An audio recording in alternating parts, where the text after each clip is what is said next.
Love Thy Neighborhood. Okay, cool. Oh, definitely. Awesome. Discipleship and Missions for Modern Times.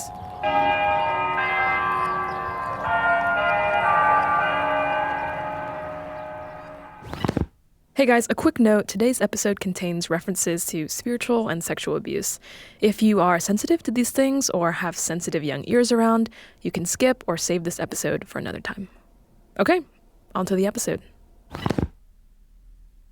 Okay, Jesse. So the other day I went around and asked people 2 questions. Oh, okay. What 2 questions? The first one, what is a memory where you felt most loved by the church? When I was in college and my school was hit by a tornado, I lost everything that was in my dorm room, and the church that I'd actually grown up in threw me a surprise getting back on my feet shower and just replenished everything that I'd lost in the tornado. When people are just walking together in life, it could be sharing a meal at someone's home, especially if you've had a stressful week or a hard week. It could be going on a walk in the forest with someone as well. When I was really sick, I was having surgery, and most people from the church were the only people that showed up. They came and brought me food, sending text messages, sending prayers, which is the epitome of love to me. I love those stories. It's like the church at its best. Yeah. But then I asked people a second question. What's a memory where you felt the most hurt by the church? I would go to church and, I felt so left out of community there. I was surrounded by people and I still felt really lonely. Had scheduled a meeting with the preaching pastor, sent him a text, and he quickly responded, "No, not available anymore. We'll meet back later down the road when I have time." And that same preaching pastor who had canceled the meeting called me, spoke for 20 minutes about how I was living in sin for leaving. Just moments of being raw and vulnerable with people and, maybe just a quick, I'll pray for you, and then no follow-up. I was pretty involved in my youth group. In my junior year, we all found out that the youth pastor had an affair. He was kind of a father figure for a lot of people. Yeah, gosh, hearing that, anybody who's ever been a part of a church has probably experienced some of those things. The church is capable of being so beautiful and so horrible at the same time. I don't know, it just leaves us with this question, what do we do with the church when it's supposed to love us, but it ends up hurting us?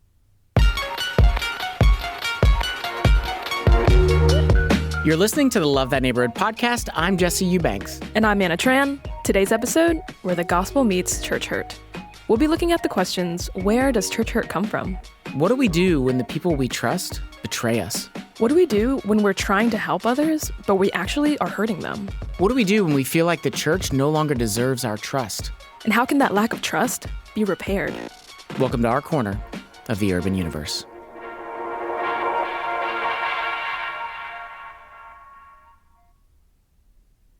A couple months ago, FX released the documentary, The Secrets of Hillsong. Jesse, you've heard of that, right? Oh, yeah, totally. And I'm thinking about even in the last few years, not just The Secrets of Hillsong, I'm thinking about all these different spiritual scandal shows that have come out.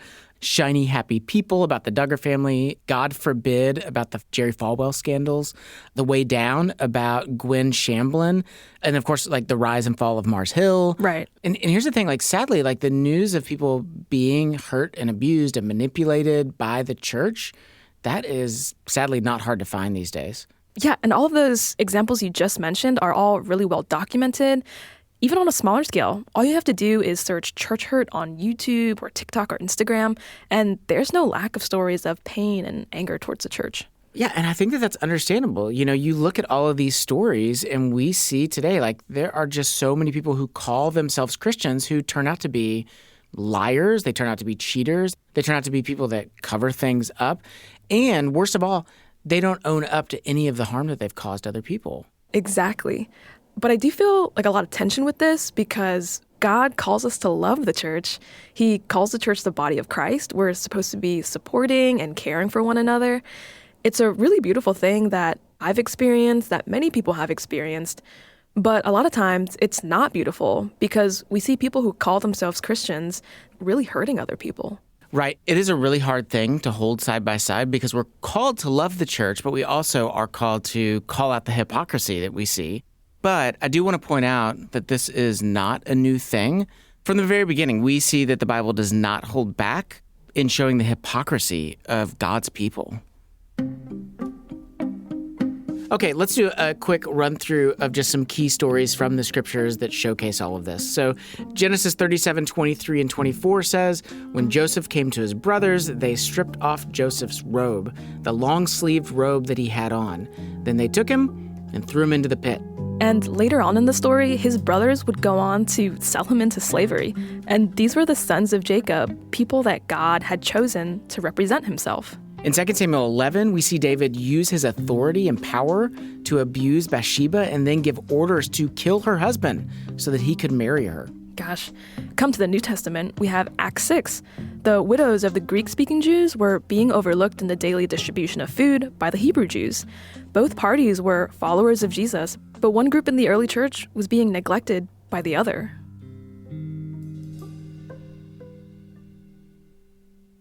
You know, and after hearing all these stories, you'd like to think that God's people have learned their lesson, but sadly, that is not the case. Exactly. Today we find story after story of Christians who sin and hurt others. And this is something a woman named Espi Mendez has definitely experienced. My name is Espi. I'm 37. Espi and her siblings, they grew up in an unhealthy and harmful environment. Her father was an alcoholic, was abusive, and while her mom did her best, Espi still grew up with a lot of instability. And because of this, I kind of picked up on everything that I saw. I started drinking. By the age of 13, I was already taking pills and smoking every day, getting high. Life was just very chaotic. So by the time she was 19, she was already in and out of abusive relationships, and she had 2 children. Okay, so fast forward to 2016, she's 30 years old, married, has more kids, and Espi is just repeating the same patterns that she saw in her childhood. There was a lot of infidelity. There was a lot of money issues. We were both very abusive, so we would get into like physical altercations often. And Espi is getting really tired of all of this. One day, this all comes to a breaking point. She gets so upset that she prints out divorce papers. But you know, her husband doesn't want a divorce. So he thinks to himself, what's something that helps people when they're in a bad spot? What's going to give our family stability? So the very next day, he says, hey, let's take the family to church.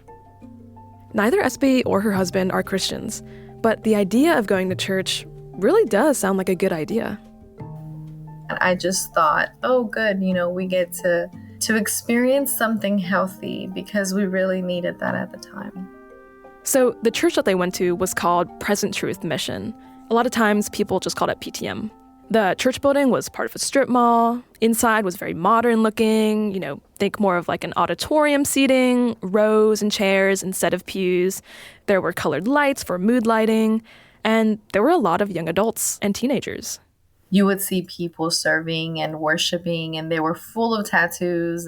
That Sunday, when she and her whole family walk in, Espi, she remembers this woman coming up to her.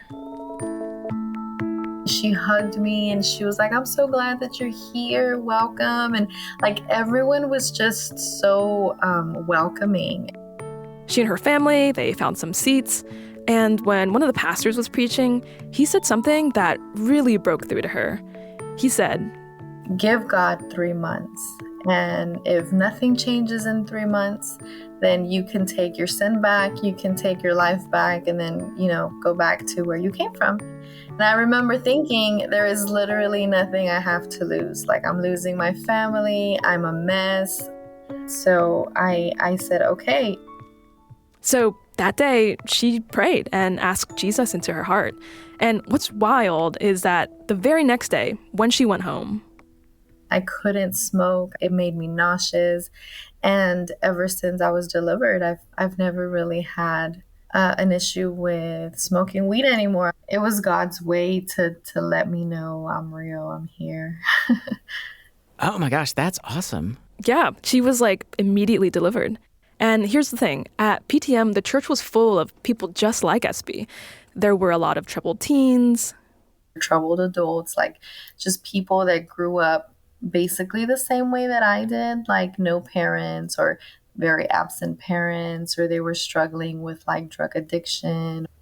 And so SB remembers the pastor's challenge. Yeah, so his challenge for 3 months, go all the way in, try this thing for real, see what happens. And what's wild is that after those 3 months were over, things did change. Their lives were so much better. They found a place that offered care and stability for their family. Their lifestyle started to change. The friends who they used to get drunk with and smoked with, they stopped hanging out with them. Instead of hosting smoke parties, now they were hosting meals with their new friends from the church. I would cook and everyone would just kind of come over and get together and just hang out. We would hang out and do puzzles and play games. Like we stayed busy. We stayed busy with the church. The marriage problems that SB and her husband were having, they got a lot better. They fought less, they were attentive to each other's needs, they were more open and honest with each other. The kids really liked it because they saw the change that was kind of going on in our family and stuff. And they also noticed that we were sober. We were reading our Bible every day. I had a prayer closet. And just a heads up, some of the clips that you'll be hearing, just like the last one, is from a different conversation. So they're just going to sound a little bit different. Okay. So, Jesse, what's something that we talk about here at LTN when it comes to how lives are transformed? Yeah, we say all the time, relationships change lives. Exactly. Relationships change lives. And so one of the key relationships SB had was with a married couple named David and Carol. David was the lead pastor. He and Carol, they had the most authority at the church. I really felt like David and Carol were my parents. David and Carol, they gave marriage counseling. They walked with SB and her husband.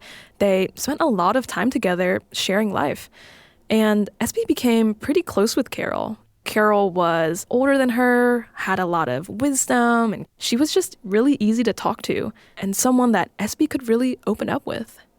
Kind of share my frustration and vent with her. I really felt like I had a mom. She was a safe place, and I never really felt like I had that.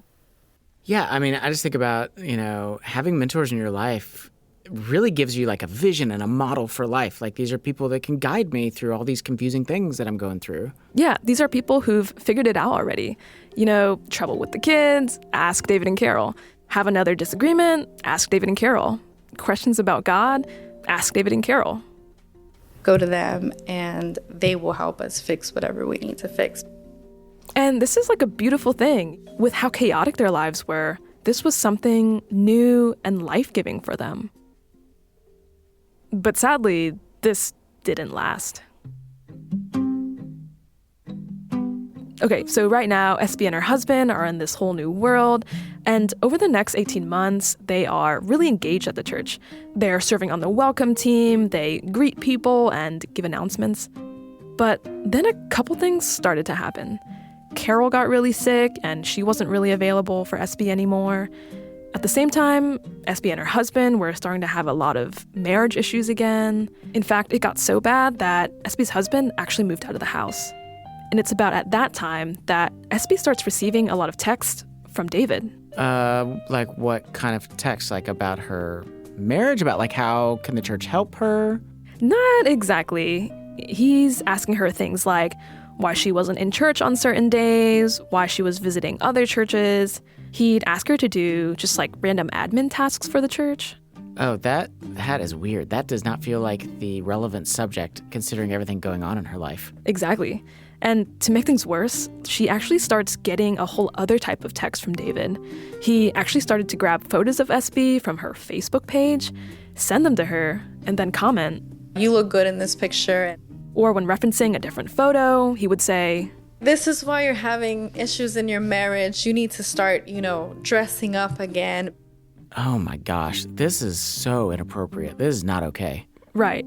And at one point, SB's husband came by to talk, and she was telling him about these interactions that she's been having with David. And her husband said, "Hold on, that's not what he told me." We sat there and compared our messages.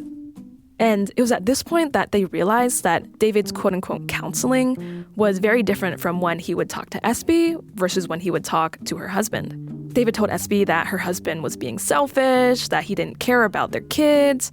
At the same time, David told him how I was not a good woman, that I was probably out here going backwards and doing drugs again. Oh my gosh, that is horrible. Yeah, it's pretty messed up. And this is a really confusing place to be in. Remember, SB's only been a Christian for about 2 years. And to try to figure out, how to feel about this, she decides to ask a friend for a second opinion. So she shows her friend the messages and asks her, "Is this normal?" And she told me, "Girl, run. He's not okay. He's not a good pastor. Run." And I was like, run? Like, I can't run. It's my church home, Like, I can't do that.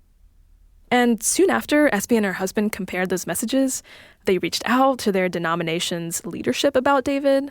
We don't know exactly what happened, but what we do know is that the denomination met with David or they contacted him somehow. And in that meeting, David somehow figures out that SB and her husband were the ones who made the accusation. David is super angry about this. So one day, he actually shows up to SB's house. SB's husband's there, and David begins crying and yelling at them. "How dare you? How could you put me in that situation? I would never disrespect you or your wife. We've helped you, and you betrayed me after everything I've done for your kids." And I felt so bad because, again, I felt like, dang, what if it really is our heart? Gosh, and I think SB's, reaction, this notion of questioning yourself, it's so understandable. Maybe I'm the one that's in the wrong. Maybe I misunderstood. Maybe I'm the one that's being ungracious here. Right. And combine that self-doubt with the community that SB had found at her church. And even though her pastor had behaved in ways that were super troubling to her, SB still wasn't sure that was reason enough to totally leave the church. I just felt like my family is still going to be okay. I don't know. I still didn't want to leave. So week after week, SB continued to go to church where she saw David and listened to his sermons. It was hard, but she didn't want to abandon her church. But at the same time, she can't ignore the reality that something is totally off. Something is wrong. Her pastor is using and abusing her. Yeah, okay. So let's talk about that for a second. What do we do when we feel our pastors are using us? All right, I'm Jerome Gay Jr., originally from Washington, D.C., and I pastor Vision Church in Raleigh, North Carolina. So this is Pastor Jerome. He's written a lot of books, but one that he wrote recently is specifically addressing church hurt. And while he saw that there were books addressing things like spiritual toxicity, narcissistic leadership in the church, he didn't see something that covered this topic holistically. And so I wanted to do something that was more comprehensive, that addressed it from all angles. Being a pastor, I've unfortunately had to see both sides, to where I've witnessed it and have experienced it, but I've also caused it.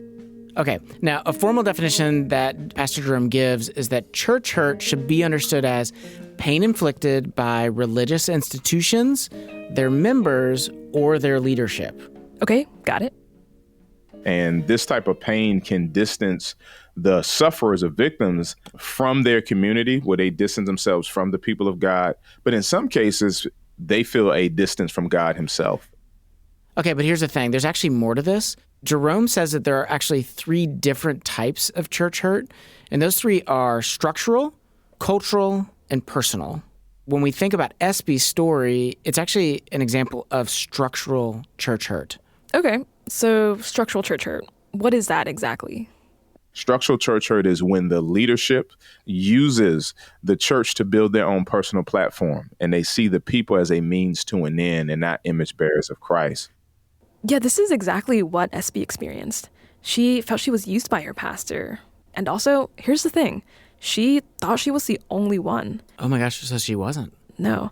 It turns out a few months after the argument in her yard with her pastor, SB discovered that she wasn't the only woman her pastor had been doing inappropriate things with. There were more inappropriate phone calls, text messages, and even house visits. Oh, so it was a pattern. Totally. And this pushed SB over the line. She stopped going to her church. She couldn't be a part of a church where a pastor treated her like David did. And so SB and her husband, they officially left PTM. And of course, this comes with a lot of mixed emotions. And I felt like abandoned. I felt like this church is what saved me from, myself, really, because I was a mess. And if I'm not in church with them, like, where am I going to be? And sadly, after leaving PTM in 2018, the next few years were really hard for SB.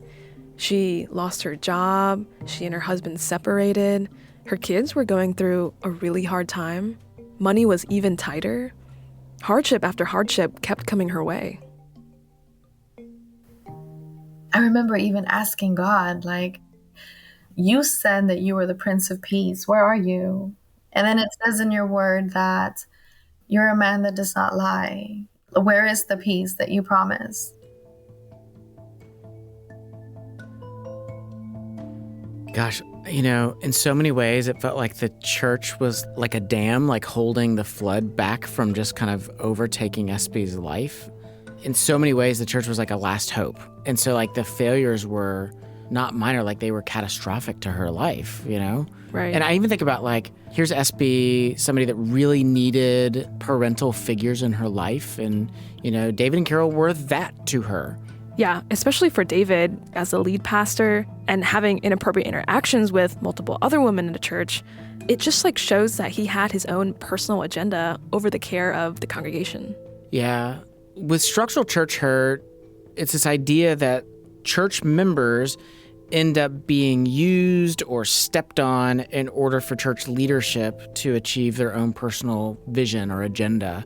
And I just think about how many churches out there cover that up. Like they cover up the failings of their leaders because they're trying to protect these institutions and they're trying to protect their own agendas and preserve their image. And it made me think of something that Pastor Jerome said. One of the things I say is, the Lord is a covering. He doesn't affirm a cover up of abuse. And so when there's a cover up of sexual abuse, assault, or things like that that can happen within the church, these are ways that we're not doing well. We're becoming more and more of an unhealthy community of faith when those things are happening within the church.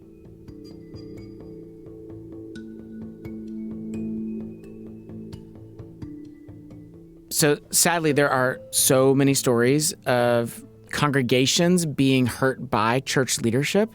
But I think there's another side that we need to think about as well, which is what happens when you're in church leadership and it's your congregation that hurts you? Yeah, that's a side I don't hear much. Well, let's talk about that after the break. Stay with us.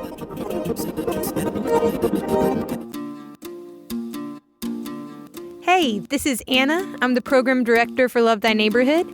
Love Thy Neighborhood is all about taking a step back from your day-to-day life and figuring out what it looks like to live like Jesus today in the city. Bring life and beauty into the community by serving the vulnerable and the poor. Live and work alongside other like-minded Christians and grow in your faith as you learn what it means to walk in the life and lifestyle of Jesus. Here's what some of our alumni have experienced. Jesslyn said, "I learned so much about God's grace and his loving heart towards us. He's not angry or waiting for me to fail. He's eager to watch me try and celebrates when I succeed. I'm more than just the value of my performance. I'm cared for." If you're feeling restless and longing to connect and serve with other Christians, come serve with us at Love Thy Neighborhood. Come serve for our summer intensive or our year-long institute. We want to walk with you and help you flourish as you faithfully pursue Jesus. Learn more and apply at lovethyneighborhood.org. Again, that's lovethyneighborhood.org.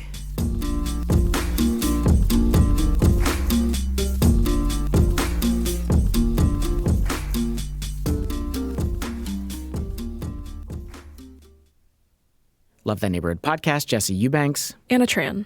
Today's episode, where the gospel meets church hurt. We've just heard the story of SB Mendez. SB grew up in a chaotic, unhealthy environment, and she continued that pattern into her adult life. But right after she turned 30, she became part of a church where she experienced family and stability for the first time. But after about 2 years, SB left because she and other church members came forward to expose inappropriate behavior by the lead pastor. The truth is that often when it comes to church hurt, what comes to mind is hurt caused by leaders. But as with all things, there's a flip side. Okay, so a recent Barna survey of around 500 pastors found that 42% of pastors said that they considered quitting full-time ministry in 2022. Okay, 42%, that's pretty substantial. Yeah, and here's the deal. That's actually a 13% increase from 2021. We're saying that it went from 29% all the way up to 42%. Top 3 reasons that pastors said that they were considering quitting were stress on the job, political divisions, and loneliness and isolation. So to tell me more about this, I actually talked with a pastor who has quite a bit of experience with some of those exact feelings. Hi, my name's Jonathan Dodson. In 2006, Jonathan planted a church in Austin, Texas. Among the creative class, among the skeptics and artists and the Keep Austin Weird vibe. And as a church planter in the U.S., it was easy for Jonathan to get caught up in the desire to achieve the ideal vision for the church. But he learned early on that instead of pastoring the church you envision in your head, you pastor the church God gives you. And I think as a young pastor, I needed to learn to recognize that you shepherd the souls God gives you, not the people that you kind of have, in your plan. In this reframing, it actually led to shaping the culture of the church where he pastored. Jonathan and the leadership of the church wanted the church to be a family, not just an event. They would have meals at people's homes, serve their local community together, help each other with kids and pets. And all this is happening in between their weekly Sunday services. There's a mix of just doing life. And then there's crisis, people go to the hospital. Who's there? It's not just the pastor, it's the church. It's the meal train. It's the constant care, the text threads. Yeah, that's really sweet. That sounds like the church being the church. Right. But of course, if they're like a family, every family has conflict. Right. So Jonathan actually categorizes the types of conflict that he faces as a pastor in 3 different ways. And he calls them garden variety, mid-level, and then the most extreme, which he refers to as level 10. Oh, gosh. So like an example of garden variety would be some people in a small group feeling like other people in that group weren't really listening to them, or they felt like somebody in the group was really harsh with their words. They carry that in their heart a little bit, goes on for weeks, they become bitter. And then they email the leader and say, you know what, we feel like we're not really called to this group anymore. An example of mid-level would be something like deep anger and fighting in a marriage where there are things thrown and words said, and it is not just once, but it's a pattern. Husbands and wives are at each other's throats, or they're cold treatment and isolating and drifting. Okay, so examples of a level 10 would be things like abuse, things like infidelity, things like significantly breaking the law. All of these things are going to destroy individual lives, they're going to destroy the church. And of course, for Jonathan as a pastor, guiding people through these types of conflicts, he gets to see all different sides of people. Not only to the beauty of people's lives, but to the sin, the struggle, the pain, the heartache, the evil. So from like the mid-2000s all the way through 2019, things are going relatively smooth. Like the church has conflict, but the conflict is not all the time. It is not all over the place. You've got your garden variety conflict. You've got your mid-level conflict, occasionally some level 10, but it's not constant. Okay, got it. But then at the beginning of 2020, whereas conflict had always been spaced out, suddenly it's like a switch got flipped and it just became relentless. Okay, so January 2020, Jonathan gets a phone call. It's actually from this couple at the church, and it's the husband who's on the line. And he said, hey, we're not going to be coming back to church. They were an older couple. They were really well respected at the church. These were people that people looked up to. They mentored others, really engaged. They had done a lot of their life at the church, deeply embedded in the community there. So suddenly getting this phone call, when Jonathan heard this, And I was really shocked. So we got together, my wife and I met with them because we were very close to them. At this coffee shop, we walked in, it was bustling, we sat down in the corner booth. Jonathan said their whole demeanor had changed. And when he looked across at them, it just felt different. The wife was kind of ice cold. She was usually bubbly and warm. And I said, well, guys, can we pray before we get into this? And he pinned me to the wall with daggers in his eyes and just kind of like, yeah, sure, whatever. Like, I don't believe in your God. This couple that they had known and loved and done so much life with, they were sitting here and essentially they were deconverting from Christianity. They were there to say, we don't believe that Jesus is the Messiah anymore. I don't know anything breaks a pastor's heart more than for people to abandon the faith. That's how 2020 began for me. And then, of course, as 2020 goes on, the year holds a lot more for Jonathan. As a pastor, he has a ton that he's about to have to walk people through. For example, after George Floyd was killed, members of the congregation came to Jonathan and said, we would really like to be able to do something to emphasize racial injustice more. There was concern about racial injustice prior to 2020. It wasn't like we were ignoring the issue. We were trying to equip and grow in all of that. And so, Jonathan's church, they decide, okay, we're going to do some history classes, help our congregation understand what in the world's going on in culture, where did all this come from? So they decide they're going to do some history classes about critical race theory, some history classes about racism in America. They're trying to do all this work to help the congregation, but the bottom line is that for some people, that just wasn't enough. For example, that year, there were some members that wanted the whole church to do a whiteness intensive course. And I was unwilling to do that. So I said, if you want to do that with a few people, here's some concerns about it and how the impact it could have. But we're not going to require the whole church to go through a whiteness deconstruction. We are going to continue to talk about race dynamics. We are going to acknowledge imbalances of power in our country. Jonathan said that some members were wanting the church to become more justice-centric rather than Christ-centric. And we were unwilling to kind of exchange the center of gravity of our church. And because they were unwilling to shift the central message of the church, a lot of people left.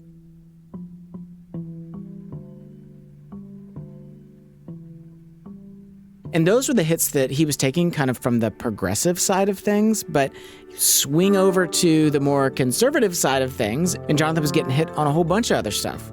For example, when his church was trying to figure out, should we or should we not require people to wear masks as it relates to church? I remember one pastor saying, on the same day I received a letter that says, if we don't gather together on Sunday, I didn't realize we had a coward as a pastor.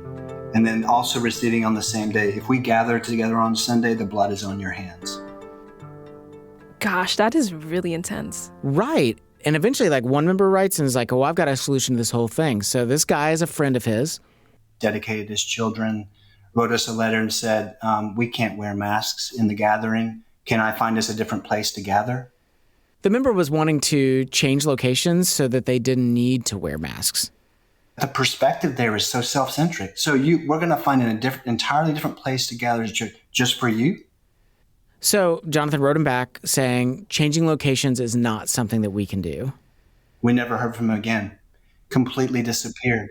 Ghosted completely. Heartbreaking for me because this isn't just an ordinary church member. This is just someone I mentored. This is someone I loved his family. This is someone I would consider a friend. Poof. Gone. And I think that this tragedy brings us to the second kind of church hurt. And this is what Pastor Jerome calls cultural church hurt. Certain ethnic culture or just programmatic culture. And if you don't fit their culture, even though it may not be in scripture, you feel alienated, distanced, or even shunned because they're trying to gain a particular homogenous setting. Hang on, how does this apply to Jonathan's setting? Well, in his case, it applies because some people within Jonathan's church are essentially saying, either you're going to follow my exact cultural agenda or I refuse to be a part of this church.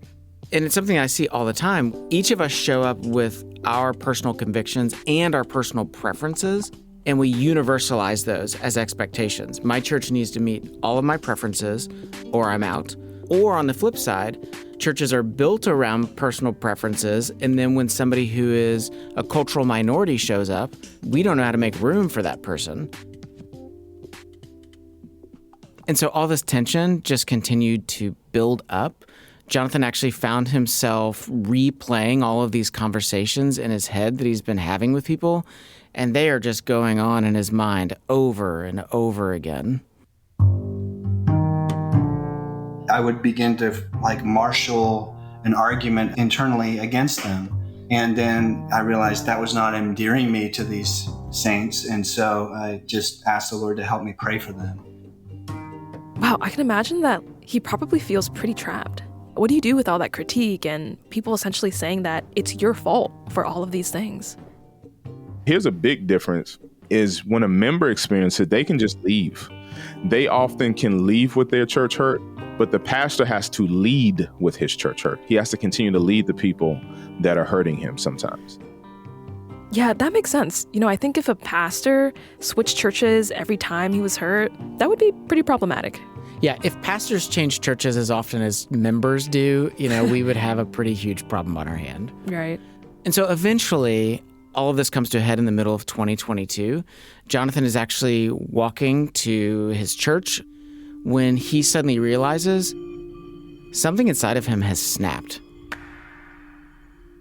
The responsibility of caring for all of those people was unthinkable. And the feeling was just like the bottom dropped out of my heart. It was like a void manifested where there had been no void. A profound sense of my own frailty and inadequacy, and a little bit of despair, but mostly I have nothing to give.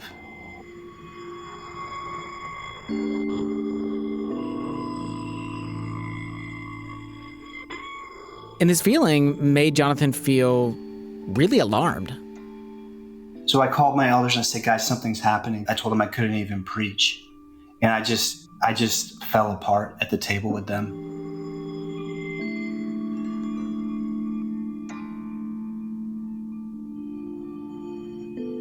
So after Jonathan expressed just his hardship and the feelings of emptiness that he was dealing with to the elders at his church, to his surprise, they actually did not tell him just to push through or to brush it off.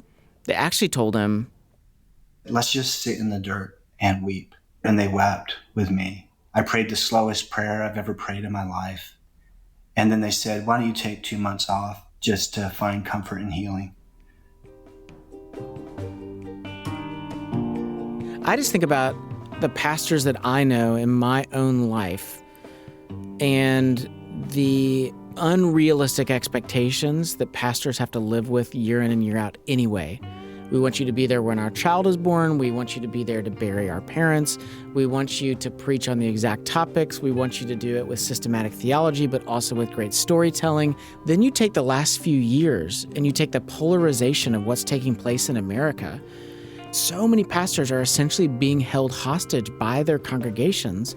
And when the pastors have the courage to actually speak up and say, no, the Lord is calling us beyond this polarization, I mean, you can just see the devastation that comes to churches because people start leaving.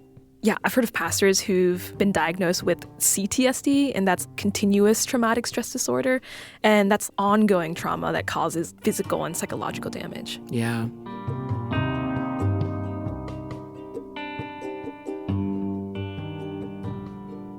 There's another angle that I think that we should also be thinking about. So we've heard from somebody who was hurt by church leadership. We've also heard from a leader who was hurt by their congregation. But there's also a third category. What happens when a person who's experienced church hurt is also part of the problem? Yeah, that's a pretty tough one. And after the break, we have a story about someone who's a victim and is also culpable. Stay with us.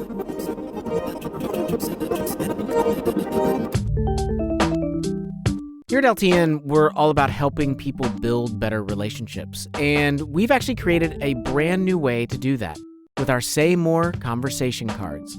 Say More is a deck of 100 questions to kickstart engaging discussions. So there's silly things like, which famous cartoon character are you most like? And there's also serious things like, what has been your hardest goodbye in life? You can use our Say More cards with your family, your friends, on a date, at the office. My family and I have been using them at the dinner table, and I've learned things about my kids that I truly never knew before. To grab your own deck of Say More cards, go to lovethyneighborhood.org and click the store link at the top of the menu. And while you're there, grab a couple more decks. They make great gifts for Christmas or birthdays, and all proceeds go directly to support Love Thy Neighborhood. So, go to lovethyneighborhood.org and click store, and get ready to say more, because better relationships are just a question away.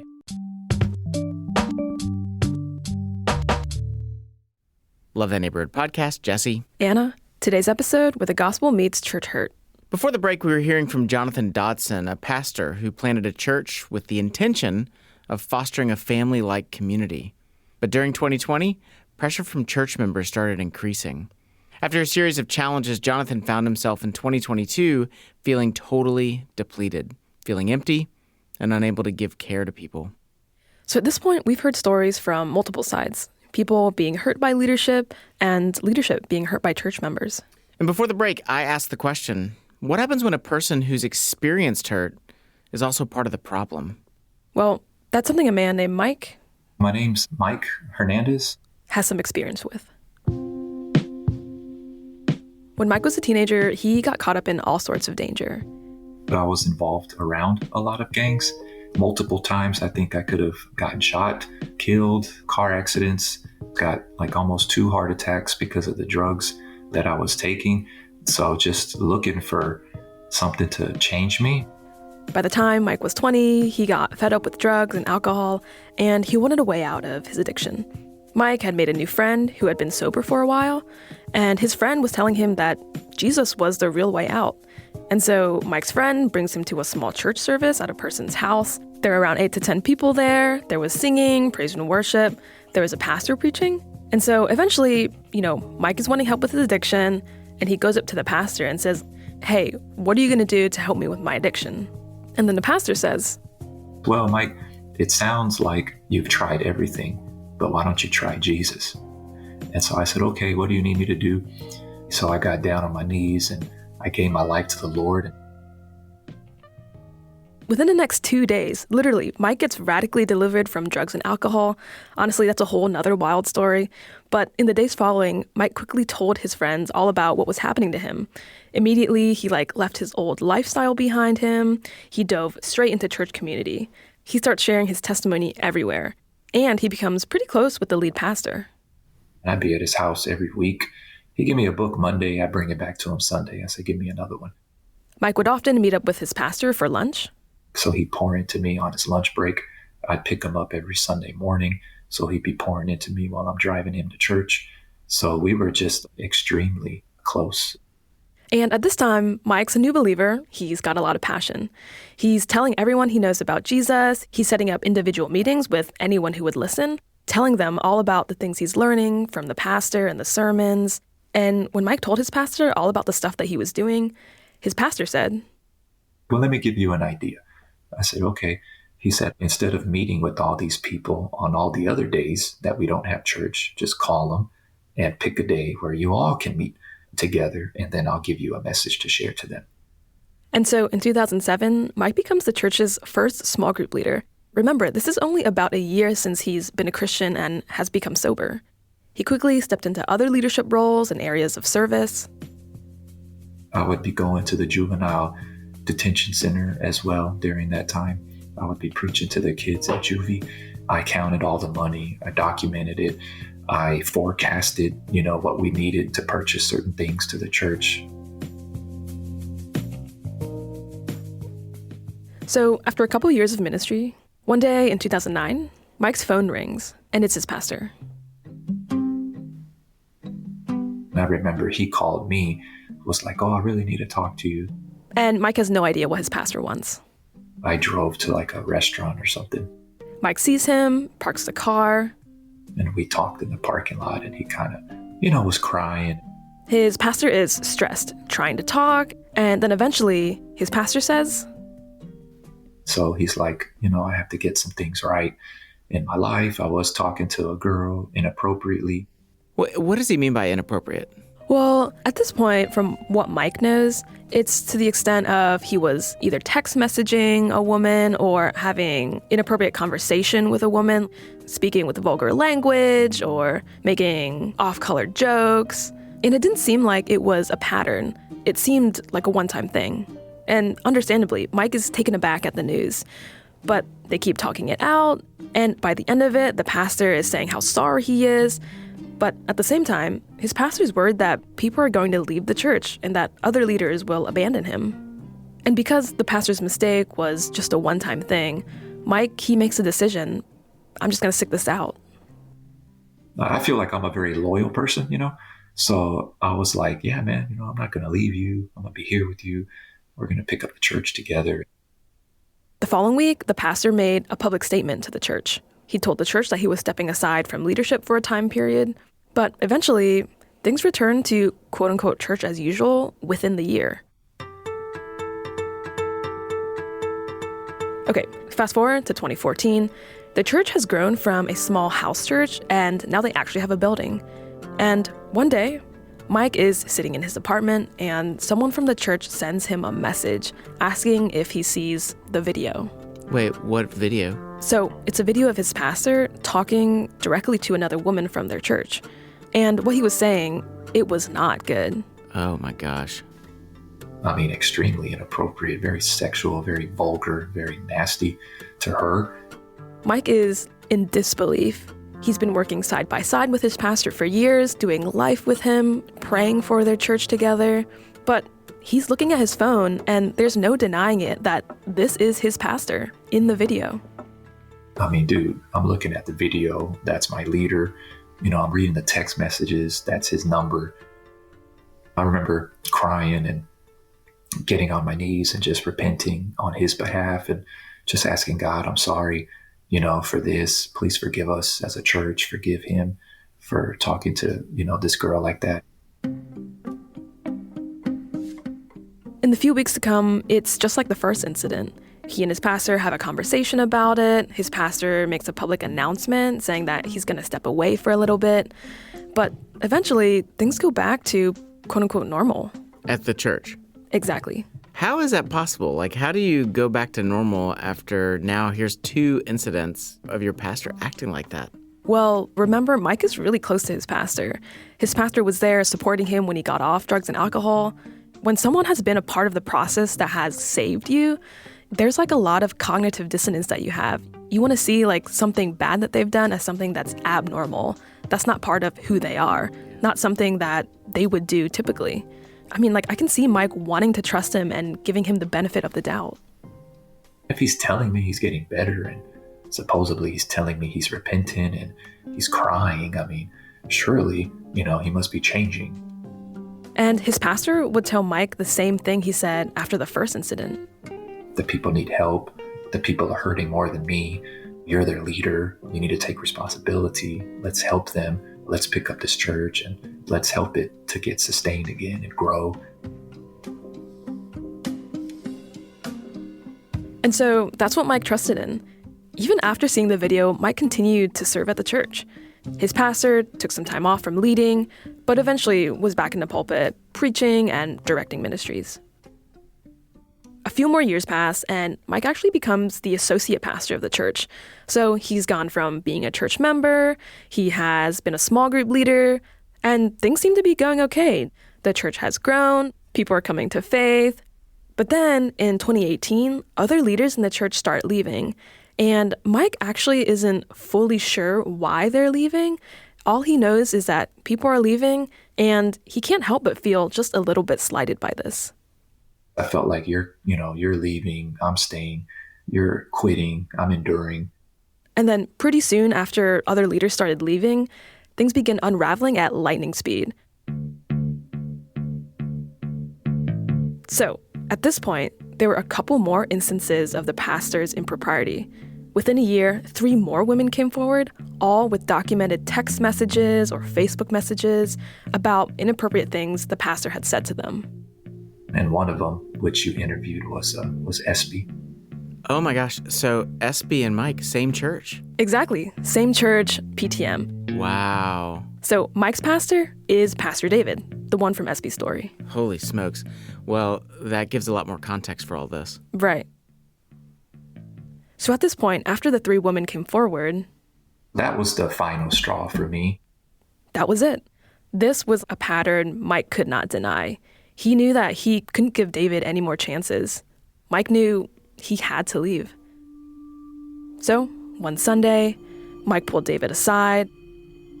And I had told him that, there's 3 girls that came forward. We have the messages. I think you should just own it, confess it, but understand that, I'm not going to be here no more, man. Like, I love you. I care for you, your family. And then he just kind of looks at me like, okay, so you're not going to help with this building. Didn't shake my hand, didn't give me a hug, didn't tell me thank you, didn't say goodbye. He just kind of looked at me with a crazy look, shrugged his shoulders, and walked back inside the building. And I never spoke to him again.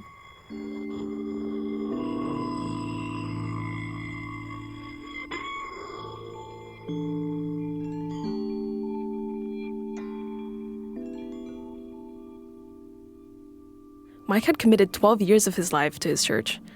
And as you can imagine, leaving a place you dedicated 12 years of your life to, that's a lot to process. Me and my wife, we both felt horrible. We were very discouraged, confused, angry, a lot of mixed emotions. I mean, that was our home. Those were our spiritual parents. Our blood, sweat, and tears, man, was in that place. Gosh, I think that Mike's story, it illustrates something that I think a lot of different church leaders have gone through, especially like in really corrupt, or broken churches, where there is this tension, right, between like, I'm trying to give grace, but I want to hold this person accountable. This church is my family, but I'm also employed at the church. There are so many competing frictions. It's this really, really hard tension. Right. In a lot of ways, Mike allowed church hurt to continue because he let David go on without accountability. But that's because he trusted David. David was like a spiritual father to Mike. He was willing to stay loyal because of that trust. And David was telling Mike, there's still people at this church that need your help.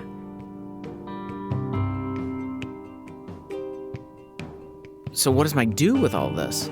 Well, first, Mike knew that he himself needed healing. He was hurt by David. So he went and sought another mentor figure to help guide him through his grief.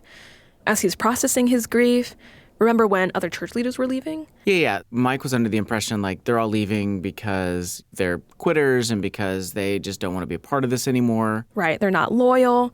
Well, it turns out that David was actually lying to Mike about the reasons why they left. And the real reason was that these leaders were confronting David about his improprieties and trying to bring him to accountability. But I didn't find out till after I left and actually talked to the people because I always took him at his word, and just trusted him blindly. So Mike resigns from his job at the church and he leaves the congregation altogether. And in the months to come, as Mike is looking back on all of his time at the church, he actually starts to feel this great sense of conviction. Conviction that I needed to repent for all the people that I hurt and all the people that I labeled. And God had told me, my children are not known by how they label each other, but by how they love each other. Mike knew that he wasn't David. He couldn't go back and undo all of the pain that was caused. But Mike knew that what he could do was listen. Listen and hear people express their hurt and their pain. So Mike started praying. God started bringing people to my memory. And I started going to my Facebook. I started going to my phone. And I started reaching out to these people. So this reminds me of the last category that Pastor Jerome talked about, personal church hurt. And so personal church hurt is just when a believer hurts another believer, whether intentionally or unintentionally, prayerfully through relationship and conversation. You can get clarity on that. Right. Mike is in both the intentional and unintentional categories. He wasn't always the leader. He was also blindly trusting David. At the same time, at one point he was the leader. And didn't have a posture of love towards those who left the church. So he starts reaching out to former members of the church to ask if they can get together. He would say, I'm not trying to make excuses, but I was manipulated, but I want to take ownership of what I did to you. And I'm hoping that you can give me a meeting so I can publicly, personally repent to you. And so when Mike would go to these meetings, he only had two things that he wanted to do. First, I sat there and I listened to their story. And second, I would apologize. Those were the two big things. Mike wanted people to feel heard, and he wanted to own up to his actions and apologize. Every meeting was so, high emotion. There's pain because, I feel bad for what I did. There's tears because they're having to relive what they're sharing. But then there's anger because I'm finding out the way this man really did treat them. Mike actually met people at their houses, his house, restaurants. Sometimes it was only a phone call. But, he did this over and over and over again. Nah, I lost count, man. Yeah, I lost count. I mean, my meetings were filled up every single day of the week. In essence, of the span of time, probably 2 to 3 months. And what did this lead to? Well, sometimes after the meeting was done, they would reconcile and they remained friends. But for other people, they just needed to express their feelings, express their hurt and their pain. But afterwards, they ended up not having any type of relationship with Mike. So the reality is that his church had hurt a lot of people. So understandably, for many people, there was some level of suspicion of Mike. At the same time, Mike still felt burdened for the people who were hurt. So this actually leads Mike to do something a little bit risky. He sends out messages and tells the people he had met with. I said, if you're open, we can meet every Wednesday at my parents' house, and let's focus on getting healed. Let's focus on forgiveness. Let's just, focus on getting healthy. Because all these people, man, they didn't want to go to church. They hated church. They hated pastors. That's understandable in light of everything that's happened. Totally. It makes so much sense. So Mike didn't want to do anything formal. He didn't have any official ministries. It wasn't a church. It was just people getting together to talk about all the hurt that they had experienced and somehow work their way towards healing. And one of the people that Mike actually invited was Espy. Because this wasn't, a church setting, Espy was willing to go. She told me about these 3 women. Miss Marvelli and Miss Rosa, Miss Delia. I remember the first time that I was at the group, they asked me to kind of share what was going on in my life. And I remember it was this, snot-nosed, ugly cry. I couldn't even talk. It was one of those. This was a space that Espy could come without any judgment and just share in a really raw way what was going on in her life. Because remember, after she had left the church, she lost her job, she and her husband separated. Her life was just full of hardships. At this point, Espy is still wrestling with a lot of really tough things. And so, as people are coming to these get-togethers, they're sharing meals, talking about the stuff that they've been through, people were actually coming up to Mike and saying, "You're my pastor." I said, "No, I'm not." Other people would come up and say, "This is my church." I said, "This is not a church." Mike was so insistent that he was not organizing a church, but you look at this and I'm like, people are sharing life together. They are seeking God together. They're studying the word together. They're praying together. They're worshiping together. I'm like, if it walks like a church and it looks like a church.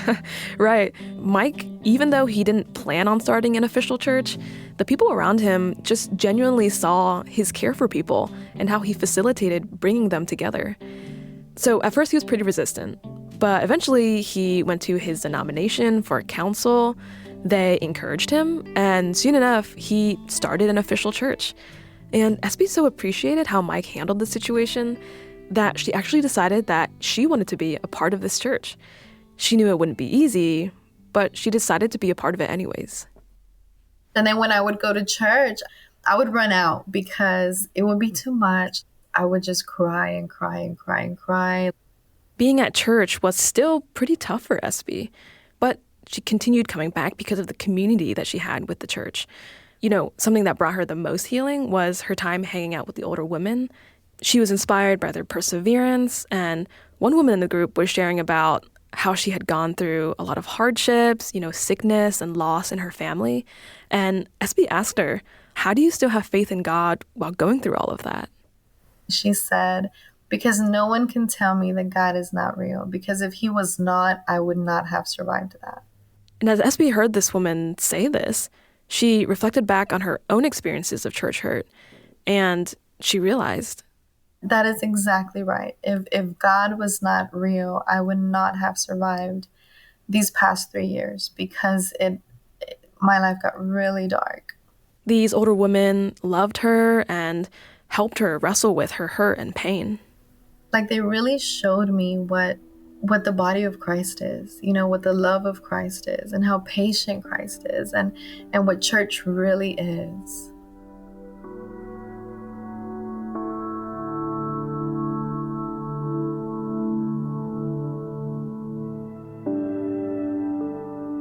Okay, so what do we do with all of this? I mean, the reality is this. Any of us that have been a part of a church probably have some degree of church hurt. You know, it's a spectrum, everything from minor church hurt all the way up to catastrophic church hurt. But the journey towards healing is always going to start with, I need to recognize and pay attention to my pain, and then I need to bring it to trusted people so that I can begin to process it. Right. Understandably, it's really tempting to want to remove ourselves from the church, especially when we've been hurt deeply. But we have to remember, the church is called the body of Christ. Each individual is part of a whole body. Removing ourselves from the body is actually not a solution. We were made to need each other in order to become whole and to heal. Yeah, you know, God did not design us to cause horrible harm to each other. God designed us to need each other. So if you're not connected to a community, I promise you, you're actually going to be dysfunctional. You do need somebody. And God created it like that for us to need each other. Even if it's just one person, and go to them, you know, and say, hey, you know, I'm dealing with this. Help me, carry me, and allow them to stand in the gap with you, pray for you, and carry you, you know, to the one who can actually heal you. And that's, you know, that's Jesus.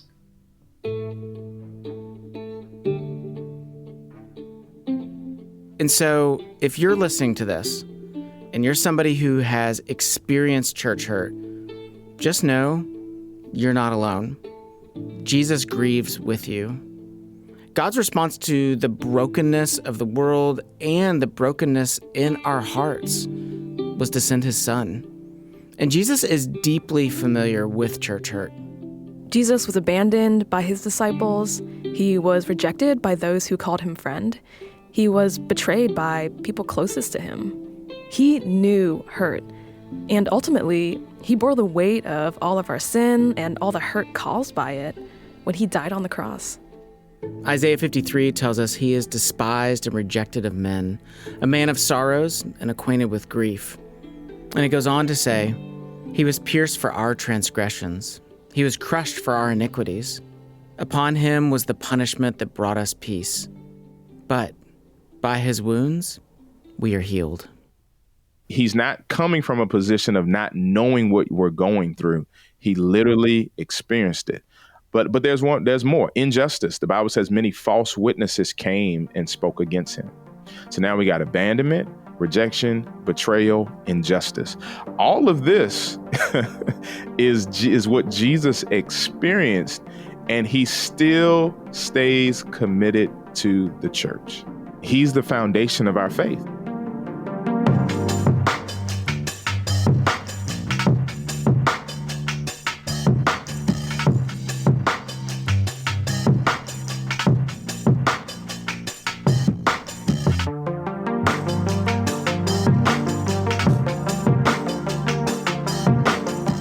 So once a month, Anna Tran and I continue our conversation on a topic related to the Love Thy Neighborhood podcast. And so this month, we're going to continue our conversation about church hurt over on our Patreon, on our brand new podcast, Things We Couldn't Say. And we're going to talk about a bunch of things that we couldn't talk about in this episode. We're going to talk about what happens when your church hurt is caused by bad teaching, what happens when it's caused just by doctrinal disagreements. And Anna and I are also going to talk about our own personal hurt from the church. We would love it if you could join us for that ongoing conversation over on our new podcast, Things We Couldn't Say. In order to get access to that podcast, head over to patreon.com/lovethyneighborhood. For only $5 a month, you'll get exclusive access to Things We Couldn't Say. All the money goes towards supporting the podcast and our urban ministry. Again, head over to patreon.com/lovethyneighborhood. The link is in the show notes.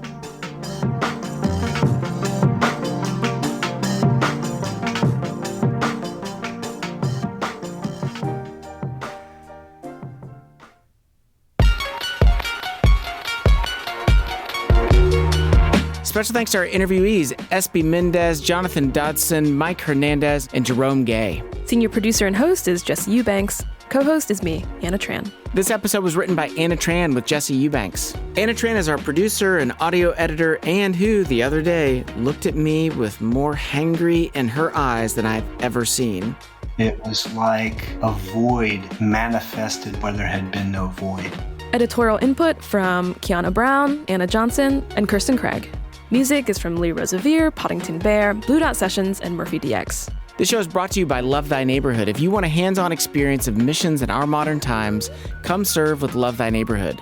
Love Thy Neighborhood offers summer and year-long missions internships for young adults ages 18 to 30. Bring social change with the gospel by working with an innovative nonprofit and serving your urban neighbors. Experience community like never before as you live and do ministry with other Christian young adults. Grow in your faith by walking in the life and lifestyle of Jesus and being part of a vibrant, healthy church. Apply now at lovethyneighborhood.org. Which of these was a neighbor to the man in need? The one who showed mercy. Jesus tells us, go and do likewise.